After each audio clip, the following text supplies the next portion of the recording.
আপোনালোকে চাই আছে টাইম এইডৰ ষ্টুডিঅ'ত মই শৰৎ গানৰ লৈ আহিছো এক গুৰুত্বপূৰ্ণ খবৰ। আমি অসমৰ 1 ইঞ্চিও মাটি এৰি নিদিও, অতি শীঘ্ৰেই এই বিষয়ত ব্যৱস্থা গ্ৰহণ কৰিব। আচলতে অৰুণাচলৰ যি দুৰ্বৃত্তই অসমীয়া লোকৰ সৈতে যি ভয়ংকৰ কাণ্ড সংঘটিত কৰিলে আজিৰ দিনটোত 18 জনকৈ লোকক আক্ৰমণৰ লক্ষ্য কৰি লৈছিলে অৰুণাচলী দুৰ্বৃত্তই, আৰু তাৰ পাছত এতিয়া মুখ্যমন্ত্ৰী গৰাকী সেই অৰুণাচলী দুৰ্বৃত্তৰ ওপৰত সৰব হোৱা দেখিবলৈ পোৱা গৈছে। মুখ্যমন্ত্ৰী ডক্টৰ হিমন্ত বিশ্ব শৰ্মাই কৈছে অসমৰ 1 ইঞ্চিও মাটি আমি এৰি নিদিও, অতি শীঘ্ৰেই আমি এই বিষয়ত ব্যৱস্থা গ্ৰহণ কৰিম। এতিয়া অৰুণাচলৰ ভয়ংকৰ কাণ্ডৰ পিছতে এতিয়া সৰব হৈছে মুখ্যমন্ত্ৰী ডক্টৰ হিমন্ত বিশ্ব শৰ্মা। আমি জনাবলৈ চেষ্টা কৰিছো ফুল প্লেটৰ মাধ্যমত সমগ্ৰ খবৰ। অসমৰ 1 ইঞ্চি মাটিও আমি এৰি নিদিও, অতি শীঘ্ৰেই আমি ইয়াৰ ওপৰত ব্যৱস্থা গ্ৰহণ কৰিম। এই সন্দৰ্ভত অসম পুলিচক নিৰ্দেশ প্ৰদান কৰা হৈছে কোনো কাৰণতে অসমৰ মাটি কাকো এৰি নিদিয়াৰ আহ্বান। আৰু অৰুণাচলৰ ভয়ংকৰ কাণ্ডৰ পিছতেই মুখ্যমন্ত্ৰী গৰাকী সৰব হোৱা দেখিবলৈ পোৱা গৈছে। কিছু সময় পূৰ্বে মুখ্যমন্ত্ৰী গৰাকী সংবাদ মাধ্যমৰ আগত এই কথা উল্লেখ কৰিছে যে অৰুণাচলে যি ভয়ংকৰ ঘটনা সংঘটিত কৰিলে তাৰ পাছত এতিয়া মুখ্যমন্ত্ৰী গৰাকী সৰব হোৱা দেখিবলৈ পোৱা গৈছে। এই মুহূৰ্তত ডাঙৰ খবৰ, মুখ্যমন্ত্ৰী গৰাকীয়ে মন্তব্য কৰিছে যে অসমৰ 1 ইঞ্চি মাটিও আমি কাকো এৰি নিদিও। অৰুণাচলত যি ভয়ংকৰ ঘটনা সংঘটিত কৰিলে অসম অৰুণাচল সীমান্তত 18 জনকৈ লোকৰ সৈতে ভয়ংকৰ ঘটনা সংঘটিত কৰাৰ পাছতে এতিয়া মুখ্যমন্ত্ৰী গৰাকী সৰব হোৱা দেখিবলৈ পোৱা গৈছে। সংবাদ মাধ্যমৰ আগত মন্তব্য কৰিছে যে অসমৰ 1 ইঞ্চিও মাটি আমি কাকো এৰি নিদিও। সমান্তৰালকৈ কৈছে অতি শীঘ্ৰেই ইয়াৰ ওপৰত আমি ব্যৱস্থা গ্ৰহণ কৰিম।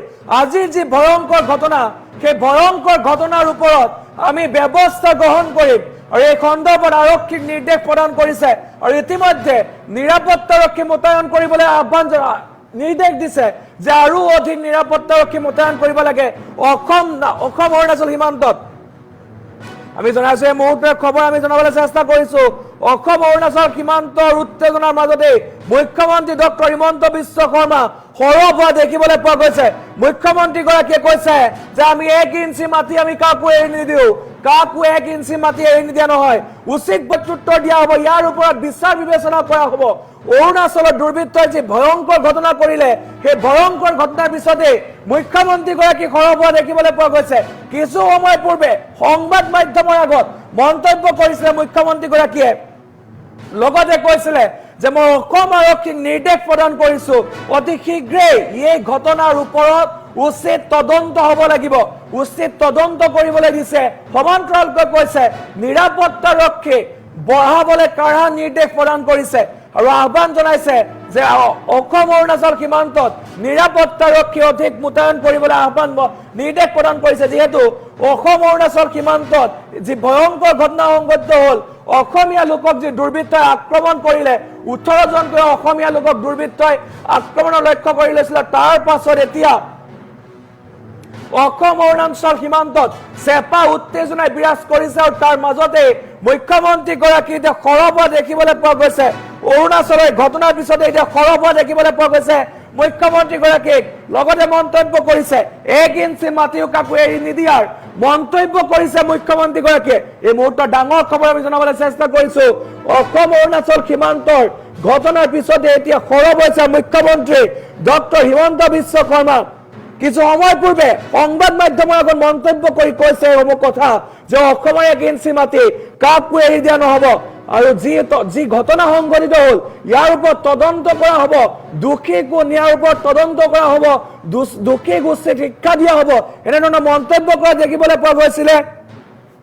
আৰু যিহেতুকে কিছু সময় পূৰ্বে এই ঘটনা সংঘটিত হৈছিলে অসম অৰুণাচল সীমান্তৰ, আৰু তাৰ পাছতে এতিয়া মুখ্যমন্ত্ৰী গৰাকীয়ে মন্তব্য কৰা দেখিবলৈ পোৱা গৈছে। আৰু যেহেতু সীমান্তৰ অধিক নিৰাপত্তাৰক্ষী মোতায়েন কৰিবলৈ দিছে, অতি শীঘ্ৰেই এই বিষয়ে ব্যৱস্থা গ্ৰহণ কৰিম বুলি কৈছে। অসম পুলিচক নিৰ্দেশ দিছে যে কোনো কাৰণতে কাকো মাটি এৰি দিব নালাগে। আৰু অৰুণাচলক এক প্ৰকাৰ সকিয়নি প্ৰদান কৰিছে মুখ্যমন্ত্ৰী ডক্টৰ হিমন্ত বিশ্ব শৰ্মাই। যিহেতু কিছু সময় পূৰ্বে অৰুণাচলে ঘটনা সংঘটিত হৈছিলে, অৰুণাচলৰ যি অৰুণাচলৰ যি মিমাং বদতি অঞ্চল তাত ঘটনা সংঘটিত হৈছিলে ভূমি বিবাদক লৈ ঘটনা সংঘটিত হৈছিলে তাত 18 জনকৈ লোকক আক্ৰমণৰ লক্ষ্য কৰি লৈছিলে অসমৰ 18 জনকৈ লোকক আক্ৰমণৰ লক্ষ্য কৰিছিলে আৰু তাৰ পাছত এতিয়া মুখ্যমন্ত্ৰী গৰাকী সৰব হোৱা দেখিবলৈ পোৱা গৈছে মুখ্যমন্ত্ৰী গৰাকী এক প্ৰকাৰ সৰব হৈছে অৰুণাচলৰ সেই ঘটনাৰ পিছতে যিহেতুকে অৰুণাচলৰ সেই দুৰ্বৃত্ত অসমীয়া লোকক আক্ৰমণৰ লক্ষ্য কৰি লৈছিলে নিৰ্দোষী অসমীয়া লোকক আক্ৰমণৰ লক্ষ্য কৰিছিলে অৰুণাচলী দুৰ্বৃত্তই আৰু তাৰ পাছত এতিয়া মুখ্যমন্ত্ৰী গৰাকী সৰব হোৱা দেখিবলৈ পোৱা গৈছে মন্তব্য কৰিছে কোনো কাৰণতে 1 ইঞ্চি মাটি এৰি দিয়া নহয় অসমৰ মাটি কাকো এৰি দিয়া নহয় বুলি মন্তব্য কৰিছে মন্তব্য আছে মুখ্যমন্ত্ৰী গৰাকী শুনাই ল'ব বিচাৰিছো বিষয়টো ইতিমধ্যে আমাৰ মুখ্য সচিব আৰু অৰুণাচলৰ মুখ্য সচিবৰ মাজত আলোচনা হৈছে ডিজিপিয়েও আলোচনা কৰি আছে উত্তেজনা হ্ৰাস কৰিব লাগিব আৰু পৰিৱেশটোৰ বাবে কোন দায়ী তাৰ বিষয়ে আমি নিশ্চিতভাৱে অনুসন্ধান কৰি ব্যৱস্থা ল'ব লাগিব মই অসম পুলিচক নিৰ্দেশ দিছোঁ কোনো কাৰণতে যাতে অসমৰ মাটি আমি ক'তো এৰি দিবলগীয়া নহয় আৰু আমাৰ ৰিইনফোৰ্সমেন্টটো তালৈকে ইতিমধ্যে গৈছে বিষয়টো ইতিমধ্যে আমাৰ মুখ্য সচিব আৰু অৰুণাচলৰ মুখ্য সচিবৰ মাজত আলোচনা হৈছে ডিজিপিয়েও আলোচনা কৰি আছে উত্তেজনা হ্ৰাস কৰিব লাগিব আৰু পৰিৱেশটোৰ বাবে কোন দায়ী তাৰ বিষয়ে আমি নিশ্চিতভাৱে অনুসন্ধান কৰি ব্যৱস্থা ল'ব লাগিব মই অসম পুলিচক নিৰ্দেশ দিছোঁ কোনো কাৰণতে যাতে অসমৰ মাটি আমি ক'তো এৰি দিবলগীয়া নহয় আৰু আমাৰ ৰিইনফোৰ্সমেন্টটো তালৈকে ইতিমধ্যে গৈছে বিষয়টো ইতিমধ্যে আমাৰ মুখ্য সচিব আৰু অৰুণাচলৰ মুখ্য সচিবৰ মাজত আলোচনা হৈছে ডিজিপিয়েও আলোচনা কৰি আছে উত্তেজনা হ্ৰাস কৰিব লাগিব